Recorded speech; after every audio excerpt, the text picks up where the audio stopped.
So for starters, I cannot believe that it is the end of December right now, and I am wrapping up my year right now, which is crazy. And two, I apologize if there's any noise in the background because for this Christmas, my gift to myself and my husband was we got a little puppy. I'll put a picture of him up here because he's sleeping right now, and I obviously need to film in between his naps because he can be a little ornery. He's about 10 weeks old, so I'm gonna shoot while I can, but he might hear some snoring and some background noise because I have 2 cats and a dog now, so welcome to our zoo. We are going to be talking about all of the nonfiction that I've read so far this year. Well, I don't want to say so far because I know I'm not going to pick anything up in the last couple days of December. We'll get into that, but I have 12 books here, so I read a total of 12 nonfiction books, and I'm going to list them in order of my least favorite to my most favorite. So grab a drink and let's get right into it. Hey y'all, welcome to or welcome back to my channel, Scotty Cherie Reads.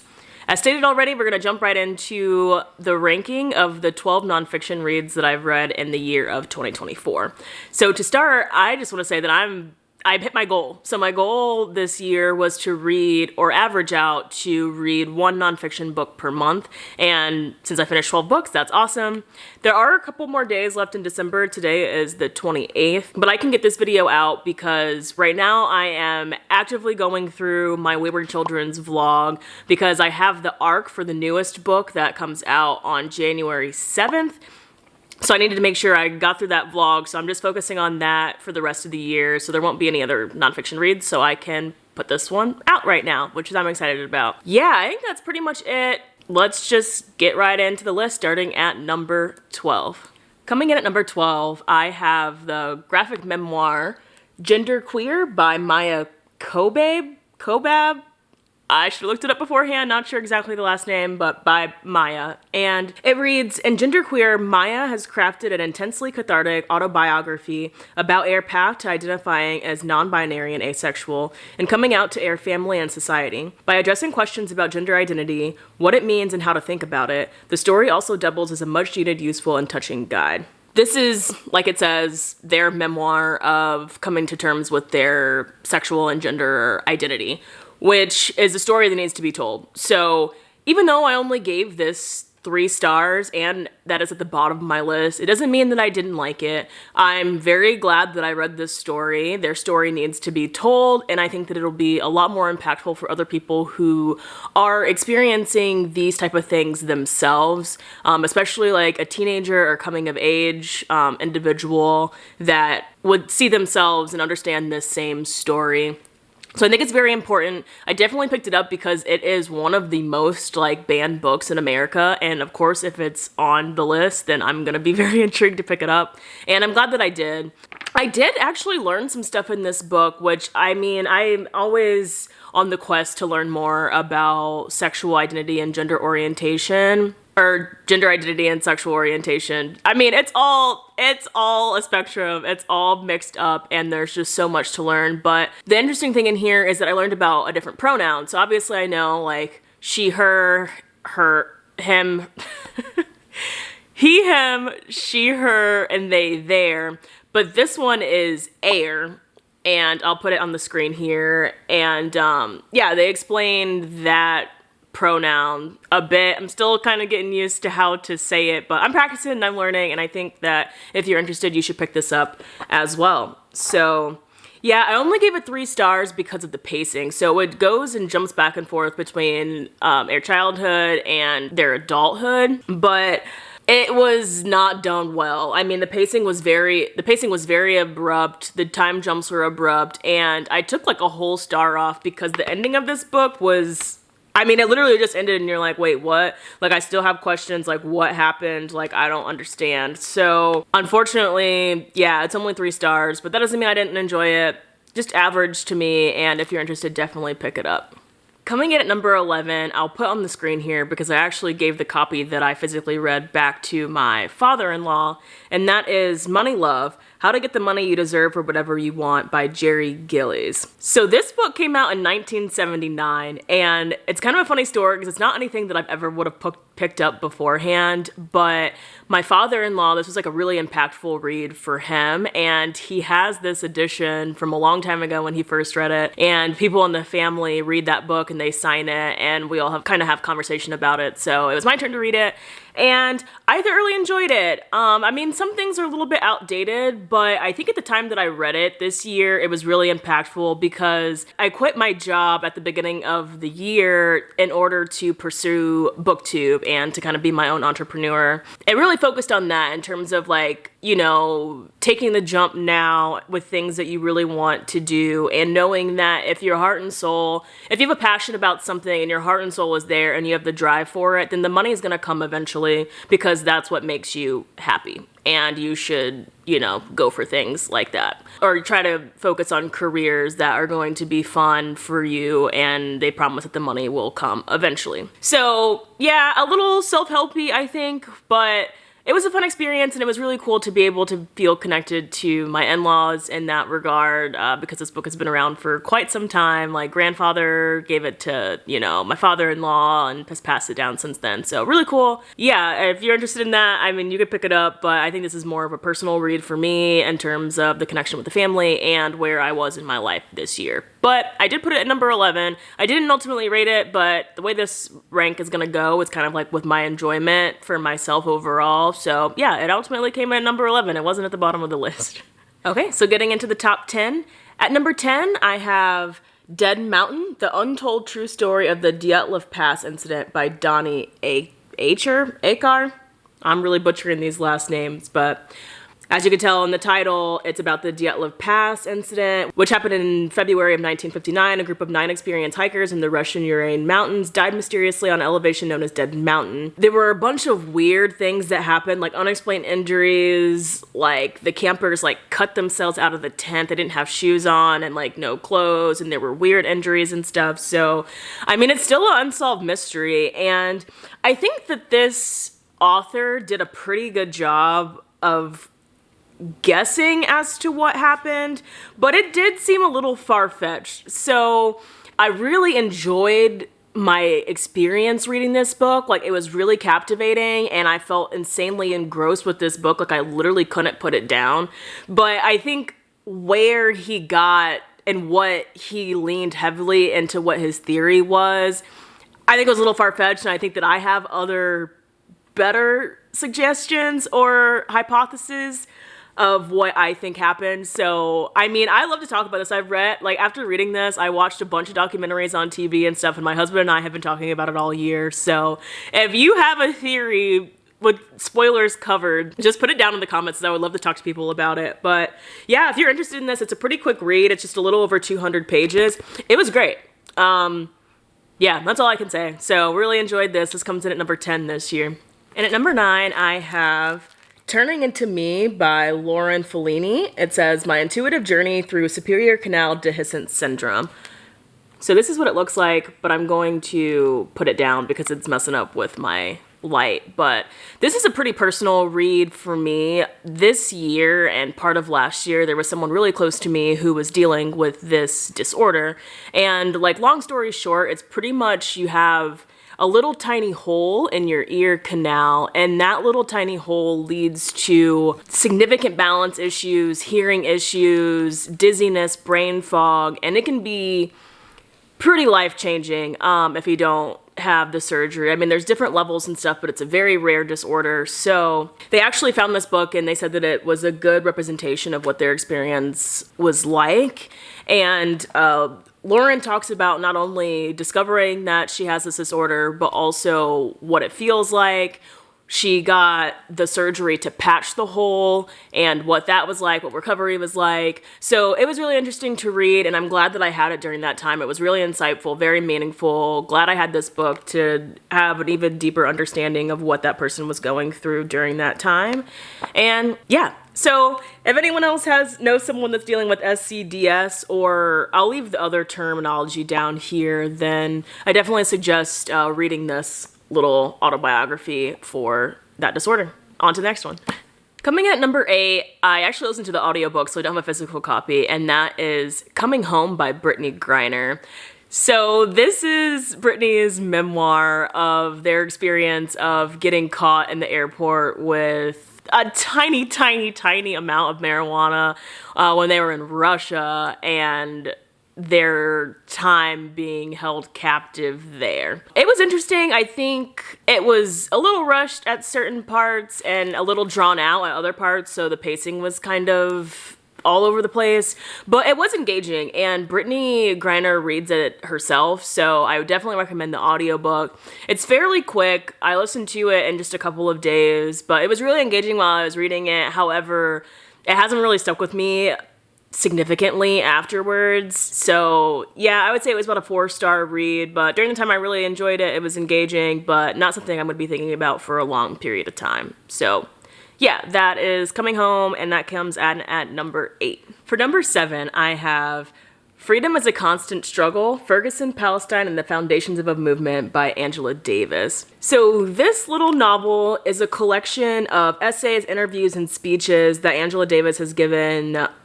throughout her life that focuses on the connection between struggles against state violence and oppression throughout history and around the world. It says, reflecting on the importance of Black feminism, intersectionality, and prison abolition for today's struggles, Davis discusses the legacies of previous liberation struggles. From the Black freedom movement to the South African apartheid movement, she highlights connections and analyzes today's struggles against state terror from Ferguson to Palestine. So this one's a little bit lower on my list, but I think that it is a necessary read for almost everyone. It's very short, but I mean, like it says, it tackles feminism, intersectionality, prison abolition. It talks about how to start a movement potentially for big things like apartheid or Ferguson or the things that are going on in Palestine. And obviously it's not a how-to guide because it's very, very short, but it is a good intro as to how all of these things are connected. And it really doubles down the saying that none of us are free unless we are all free. And we can't be fighting each other, like if the women's rights movement versus the LGBTQ plus movement versus the Palestine movement, like we're only harming each other if you're only looking out for yourself. Like we said once, where no one's free unless we're all free. And yeah, it's an imperative read. I just think it's very surface level, but this is a good place to start. So I think everyone should read this novel or this little collection of essays. For number 6, I have Hereafter by Amy Lynn. And this is Amy Lynn's memoir, but I'm going to read the flap because I've realized a lot of the time when I talk about this book with other people, I talk a little too much because this book was so impactful for me. And it's crazy because this is a 5-star read, but it's still at number 6 and hasn't reached its way to top 5. So all of the nonfiction that I read this year was really moving. So just to let you know, even though it sits at number 6 on my list, this is a 5-star read, and I would want anyone to read it that can handle the content that's inside. So it says, when he dies, I fall out of time. Amy Lynn never expected to find a love like the one she shares with her husband Curtis, a gifted young architect who pulls her toward joy, adventure, and greater self-acceptance. On a sweltering August morning, only a few months shy of the newlyweds' move to Vancouver, 32-year-old Curtis heads out to run a half marathon with Amy's family. It is the last time she sees her husband alive. What follows is a rich and unflinching, honest account of her life with Curtis and the vortex created by his death. Hereafter is an intimate story of deep love followed by dizzying loss, a memory so finely etched that its power will remain with you long after the final page. And I can attest to that because I think about this book all the time. Amy Lynn is one strong bitch, and if she's watching this, like, I just want her to know because, yeah, I follow her on Instagram and stuff, and she's had other, like, crazy things that have happened to her this year, too, and she's still persevering, so I don't know, I love her, but this book is told in little vignettes, and each one's so powerful. I mean, I would sit and just read one and would be literally crying. Like, this book had me in tears. If you can't tell from all the tabs, like, the writing is just gorgeous. And I will read anything else that Amy Lynn puts out. So, yeah, if you think you can handle the content, it's definitely a tearjerker. But it is a wonderful tribute to her late husband, Curtis. And I think it's beneficial for anyone who's going through any grief process, especially if it's an unexpected loss of a husband. All right, we are into the top 5 now. And coming in at number 5 is Missoula by John Krakauer. It says, Rape and Justice System in the College Town.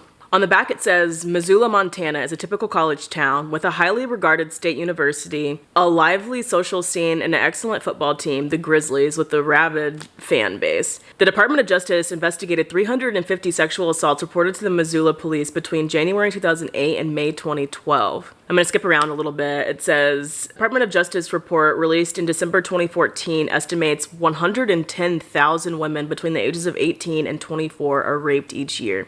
Krakauer's devastating narrative of what happened in Missoula makes clear why rape is so prevalent on American campuses and why rape victims are so reluctant to report assault. So, clearly a very heavy read, but it was done so well. I think the way that he gave voices to the victims was massive. He doesn't shy away from it. I listened to it on audiobook while I was driving across the country with my husband, and the audiobook was rough. I mean, it's important. I like the way that they did it, but when they talk about like the manuscripts and the interviews and stuff, like, and the accounts of the rape, like on page, it's brutal, but it is so imperative. It's also insanely infuriating how many times people get off and they don't spend time in jail or at community service, like nothing. How many times people aren't believed. How it jumped from 350 assaults to 110,000 in just a couple of years, and why it keeps getting worse and worse and worse. And this is just one college campus.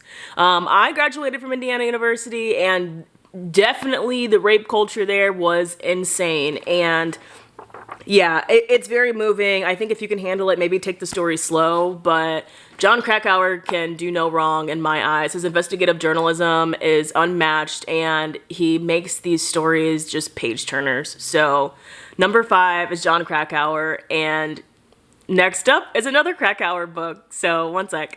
As I said, at number 4 here, we have another John Krakauer, and that is Under the Banner of Heaven. It says, on July 24th, 1984, a woman and her infant daughter were murdered by 2 brothers who believed they were ordered to kill by God. The roots of their crime lie deep in the history of an American religion practiced by many. So this story, it packs a lot into this book. So it talks about the history of Mormonism. It talks about the Lafferty brothers, which are the ones who murdered the woman and her infant child. I hate this because I like to talk about the victims more than I like to talk about the murderers or people, like the people who killed them. And I can't remember what their name is right now, but I'll put it on the screen just so you guys know, and you can look it up if you want. And this story's wild. I learned a lot. Like I said, John Krakauer's like investigative journalism is done so well, and he keeps you so engrossed in the story. Even with the detailed history of Mormonism, I learned so much. And I was listening to this with my husband as we were driving through Utah, and it was a surreal experience, to be honest, and something I won't forget for a long time. I don't know if that's like why this is a little higher than Missoula. I've also read Into Thin Air. I didn't read it this year, but that's also a 5-star read. Like I said, Krakauer could do no wrong, but this is my favorite that I've read so far of him. I just think the way that he was able to get you to understand how the Lafferty brothers could possibly think that what they did was a righteous act in God's eyes was fascinating. And then it goes even further as to talk about when they were being tried, how it was difficult to call them insane, because if you called them insane, it was a faith-based thing, then is anyone that believes in any religion insane? So I don't know. It was a very thought-provoking book, and yeah, I learned a lot. Yeah, it was great. I definitely could see myself revisiting this, and I think there's a TV show adaptation that I haven't watched yet, so I'm excited for that. But yeah, number 4 is Under the Banner of Heaven. All right, top 3. Number 3, I have Solito by Javier Zamora, which I need to buy this book. I just listened to the audio book. I picked it up because randomly I was at Changing Hands. I guess not randomly. I was there for an author event. It was for How to Say Babylon, and the author of that there was author talk, and Javier Zamora actually was the person who was leading this interview and this author talk at Changing Hands. And he talked about his book, and I was just so captivated because I think he lives in Tucson, I live in Phoenix, so very close. So I was like, yeah, I'll listen to it. And it's all about his story from when I believe he was 9 years old, where he emigrated by himself. Well, not solely by himself, but not with any family members, just with a group of strangers from El Salvador, which is where he's originally from, all the way to the US. And it was not an easy journey. It talks about his experience of being 9, what he dealt with. When I say moving, like, this memoir, I will not forget. And I can't believe that I met him in real life. And he seems like such a cool individual. And I wish that I would have read this book beforehand to talk to him in person and, like, get the book signed and stuff, because, yeah, this story is unmatched. And yeah, that's all I want to say. I don't want to ruin anything. I think going into here to know that this journey is going to be difficult, but also knowing that eventually he does get here, you know, so it is a happy ending at the end, but sometimes it doesn't seem like it's ever going to be. And I'll just leave it at that. I think listening to the audiobook is fantastic. He reads it himself, so I always love that. And when I had that audiobook on, like, I was just sitting looking at the wall, sometimes crying, but, like, that's all I could do. Like, I was so immersed in this story, and, like, my heart was pumping for this little kid to see what was gonna happen. And yeah, just totally moving. It's a little bit longer of a read, but don't be afraid to pick it up, because if you fly through it, because it's so captivating. And yeah, number 3 is Solito by Javier Zamora. All right, at number 2, I have one of my first reads of the year, and that is A Little Devil in America by Hanif Abdurraqib. This book, I don't even understand how to explain my love for this book or why everyone should read it. Because all I really want to say is that it's a list of essays, or a collection of essays and stories about the history of, like, Black performance. And I know that that sounds like so boring and be like, how is that number 2 for you? But Hanif has a way of writing that just hits you in the gut, and he really has this way of making it known and understood that Black is beautiful. We are unique. Our culture is intriguing and deep, and I don't know, it's just so moving to me. I feel like what I want to do is give you some of the titles of my favorite ones, and you can kind of see what it's about. There was one that talks about, like, the history of, like, spades, and, like, how it's this big moment when you learn how to play spades and you sit at the family table and play spades. They talk about the story of, like, the magical Negro stories. There's a lot of talk about Josephine Baker, and I learned a lot about her. So if you have a nonfiction read or, like, a documentary or something about Josephine Baker, leave it in the comments, because I want to learn so much about that woman. She was so interesting. What else? Yeah, Beyonce performs at the Super Bowl, and I think about all the jobs I have hated. But I don't know, just the writing, no one writes like he does, I swear. Anything that he puts out, I'm going to read. And yeah, that's all I want to say. Please pick it up and give it a try. I promise you, you will love it. I don't care what your race is, gender, it doesn't matter. I swear you will take something from this. And if not, then learn a little bit about the Black experience, because this is my heart. This is so good. All right, y'all, we have made it to my number 1 nonfiction read of 2024. And I don't think it's just my favorite nonfiction read. I think that this is literally my favorite read of the year. So the next video that's gonna come out, it's gonna be all of my fiction reads ranked from worst to my most favorite. But even though this is on a nonfiction read, this is my favorite book of the year. And that is We Were Once a Family, A Story of Love, Death, and Child Removal in America by Roxana Asgharian.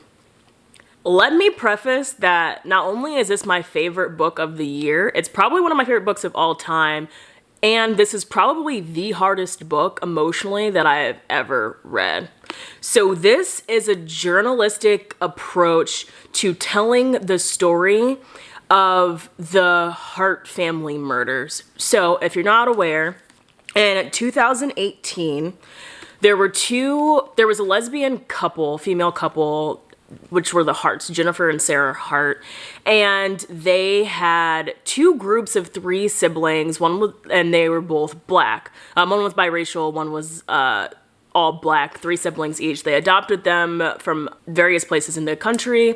And at the end of the day, they were treating these kids like shit. There was terrible abuse that was going on. And when they started to become under investigation, they literally drove their car off a cliff in California and murdered all 6 of the kids and themselves.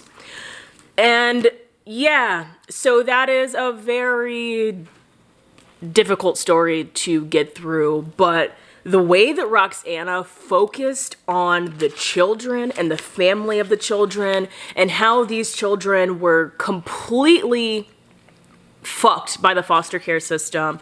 The names of the children are Marcus, Hannah, Abigail, Devontae, Jeremiah, and Sierra.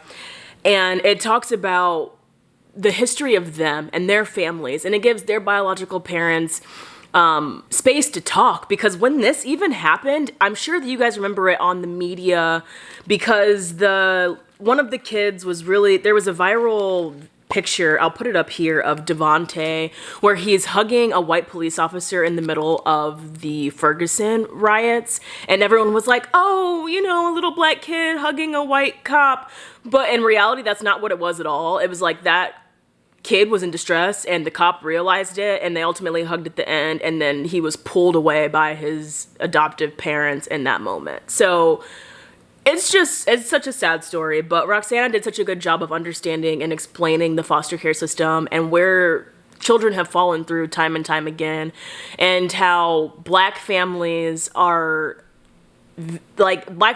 torn apart from the foster care system at a insanely higher rate than most other races. And it's just sad, and it's just sad, and it gets sadder and sadder and sadder. And yeah, I don't know. This book will stay with me for the rest of my life, I think. I will definitely reread this, but this story is insanely imperative. So if you take anything from this whole video, please, if you can handle the content warnings for this book, please, please, please pick it up, because it has such a big thing to say about the foster care and adoption system in America as a whole. And yeah, it's absolutely phenomenal.